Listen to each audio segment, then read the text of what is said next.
तो आज हम जानने की कोशिश करते हैं कि prevention of money laundering act के अंदर एडजुडिकेशन प्रोसीडिंग और कन्फिस्केशन प्रोसीडिंग कैसे होती है। कल के एपिसोड में हमने ये आपको बताया था कि मनी लॉन्ड्रिंग से रिलेटेड प्रॉपर्टी अटैच कैसे ईडी करती है, अटैचमेंट की क्या प्रोसीडिंग होती है।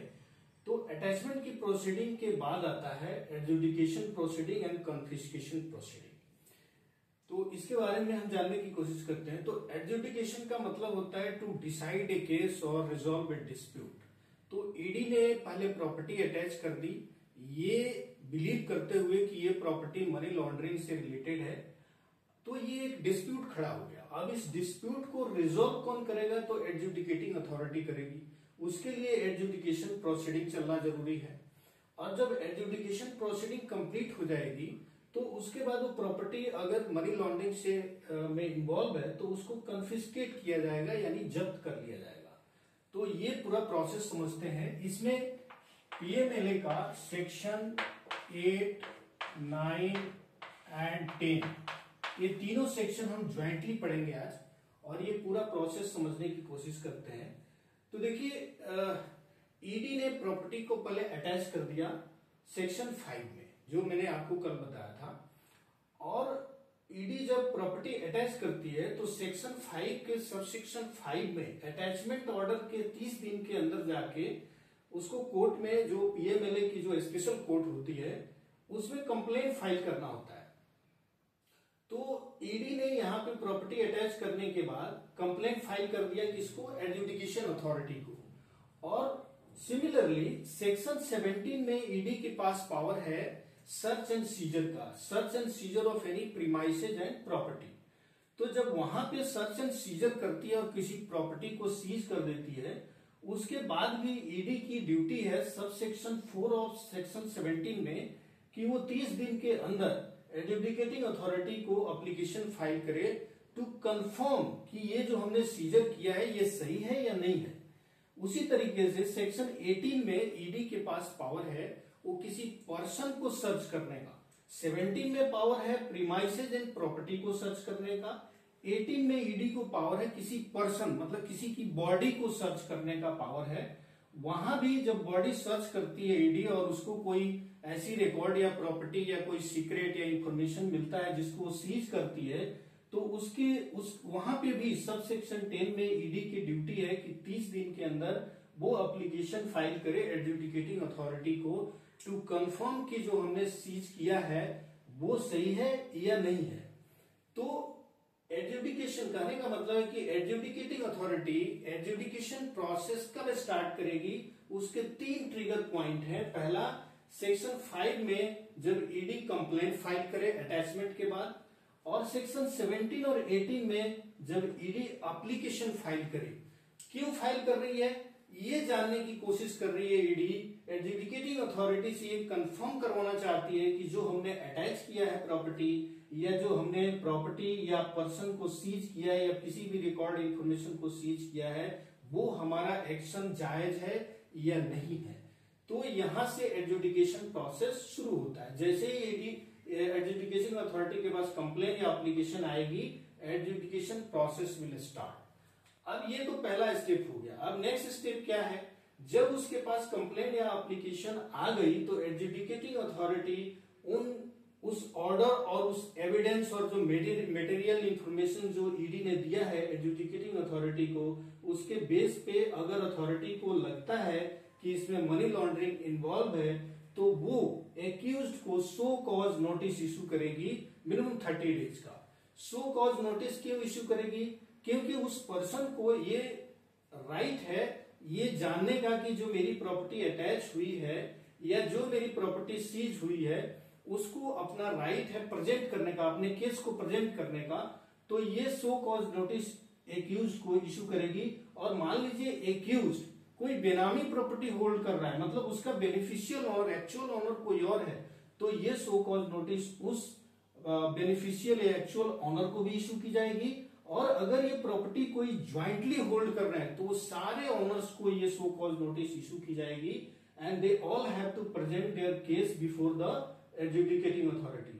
अब स्टेप नंबर 3 आता है। सो कॉज नोटिस जब इश्यू हो गया एक्यूज को या उसके ज्वाइंट या एक्चुअल ओनर्स को, तो ये लोग क्या करेंगे, इनको क्या बताना है, अपना सोर्स ऑफ इनकम या प्रॉपर्टी या एसेट्स को इनको प्रेजेंट करना है कि ये देखिए ये मेरा सोर्स ऑफ इनकम है या प्रॉपर्टी है जहां से मैंने इसको खरीदा है, और साथ में वो एविडेंस भी लगाएंगे, कोई डॉक्यूमेंट हो तो वो डॉक्यूमेंट और सोर्स ऑफ इनकम या एसेट्स जो है वो एडजुडिकेटिंग अथॉरिटी को ये लोग प्रेजेंट करेंगे।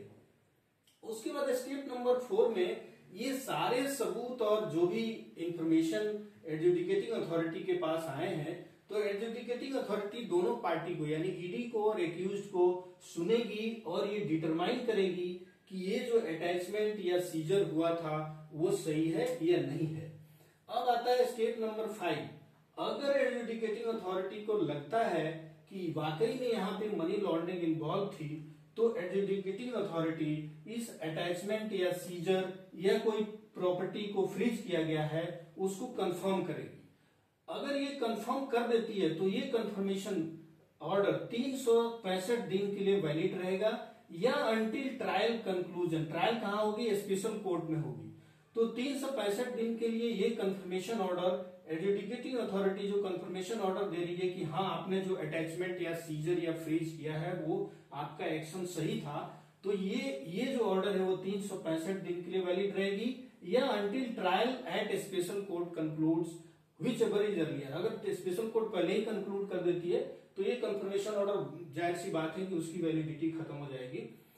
उसके बाद अगर ये यहाँ पे एडजुडिकेटिंग अथॉरिटी ने कंफर्म कर दिया कि हाँ इसमें मनी लॉन्ड्रिंग इन्वॉल्वमेंट है, तो वहां से स्टेप नंबर 6 में स्पेशल कोर्ट यानी पीएमएलए की जो स्पेशल कोर्ट होती है वहां पे ट्रायल शुरू होती है। अब ये ट्रायल शुरू हो गया। ट्रायल शुरू होने के बाद अगर स्पेशल कोर्ट को लगता है कि हाँ मनी लॉन्ड्रिंग इसमें इन्वॉल्व था, तो वो प्रॉपर्टी जो अटैच या सीज या फ्रीज की गई थी उसको कन्फिस्केट कर लिया जाएगा यानी जब्त कर लिया जाएगा। और जब जब्त कर लिया जाएगा तो ईडी इसको पोजीशन में ले लेगी, अपने कस्टडी में ले लेगी इस प्रॉपर्टी को। लेकिन अगर स्पेशल कोर्ट ट्रायल के बाद ये डिसाइड करती है कि नहीं इसमें मनी लॉन्ड्रिंग इन्वॉल्व नहीं था, तो ये प्रॉपर्टी जो भी उसका राइटफुल ओनर है उसको रिलीज कर दिया जाएगा। उसके बाद आता है स्टेप नंबर 8। अगर ये प्रॉपर्टी जब्त हो जाती है, अगर इसमें मनी लॉन्ड्रिंग इन्वॉल्व है, स्पेशल कोर्ट ने ऑर्डर पास कर दिया, जजमेंट दे दिया कि हाँ इसमें मनी लॉन्ड्रिंग इन्वॉल्व है और ये प्रॉपर्टी जब्त हो गई, तो ये प्रॉपर्टी किसकी मानी जाएगी, ये प्रॉपर्टी सेंट्रल गवर्नमेंट की मानी जाएगी। और ये property it will be free from all इनकम्बरेंसेस। Section 9 में ये बताता है कि अगर ये प्रॉपर्टी जब्त प्रॉपर्टी सरकार की हो जाती है तो इस पे किसी भी तरीके का अगर इनकम्बरेंस है पहले से, मान लीजिए कि ये एक्यूज्ड ने इस प्रॉपर्टी पे पहले से या अटैच होने के बाद ही धोखाधड़ी करके बिना बताए बैंक से लोन ले लिया और इस प्रॉपर्टी पे कोई चार्ज उसने क्रिएट कर दिया, मॉर्गेज कर दिया, तो भी वो प्रॉपर्टी फ्री मानी जाएगी फ्रॉम ऑल इनकम्बरेंस, यानी कि वो जो भी लेंडर है या बैंक है उसका कोई राइट इस प्रॉपर्टी पे नहीं रहेगा। अब उसके बाद अब ये प्रॉपर्टी तो भारत सरकार की हो गई। अब भारत सरकार क्या करेगी, भारत सरकार इसको मैनेज करेगी और मैनेज करने के लिए central government can appoint administrator to manage property और receive any proceeds from the property. तो ये पूरा प्रोसेस है, इसको एक बार समराइज करते हैं। एडजुडिकेशन का मतलब होता है कि to decide a case. Decide case क्यों, क्योंकि ईडी ने यहाँ पे कंप्लेंट फाइल करी थी या एप्लीकेशन फाइल करी थी आफ्टर अटैचमेंट और सीजर। अब ये जब कंप्लेंट या एप्लीकेशन फाइल हो गया तो एडजुडिकेटिंग अथॉरिटी को लगता है कि इसमें मनी लॉन्ड्रिंग इन्वॉल्व है, तो एक्यूज को सो कॉज नोटिस यानी उसको एक मौका देगी अपने केस को एक्सप्लेन करने का। वो जो एक्यूज है वो अपना सोर्स ऑफ इनकम या एसेट जस्टिफाई करेगा, साथ में एविडेंस लगाएगा। उसके बाद एडजुडिकेटिंग अथॉरिटी दोनों पक्षों को सुनेगी और ये डिसाइड करेगी कि ईडी का ये एक्शन सही था या गलत था। अगर ये एक्शन सही होता है तो ये ऑर्डर कंफर्मेशन ऑर्डर है, ये जजमेंट नहीं है, ध्यान दीजिएगा, ये जजमेंट नहीं है, ये कंफर्मेशन ऑर्डर है ईडी के एक्शन का। ये 365 दिन तक वैलिड रहेगी। उसके बाद यहाँ पे स्पेशल कोर्ट पीएमएलए का जो होता है वहां पे ट्रायल शुरू होगा। अगर ट्रायल में ये पाया जाता है कि मनी लॉन्ड्रिंग इन्वॉल्व थी तो प्रॉपर्टी जब्त कर ली जाएगी।